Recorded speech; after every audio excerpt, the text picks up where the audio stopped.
Hey, this is Andrew Brown from Exam Pro, and in this section, we'll be covering the identity management best practices. We'll start things off by discussing the principle of least privilege, a term you may have come across before.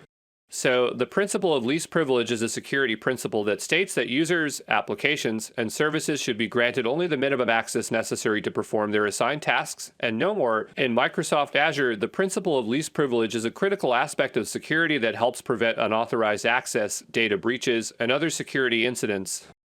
The principle of least privilege in Azure involves limiting access to Azure resources such as virtual machines, storage accounts, and databases, as well as Azure services such as Azure Active Directory and Azure Key Vault.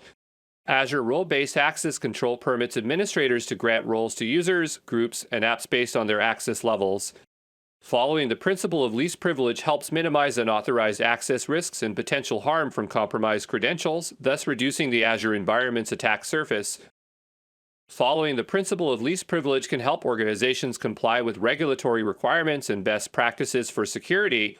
To implement the principle of least privilege in Azure, administrators should follow these best practices.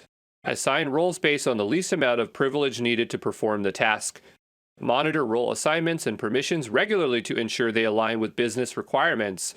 Limit the use of shared accounts and use individual user accounts where possible. Implement multi-factor authentication to prevent unauthorized access to user accounts. Use Azure Policy to enforce compliance with organizational policies and industry regulations. Implement network security groups and firewalls to control traffic to and from Azure resources. And regularly review access control policies and adjust as necessary to ensure that they remain effective. So, that's an overview of the principle of least privilege.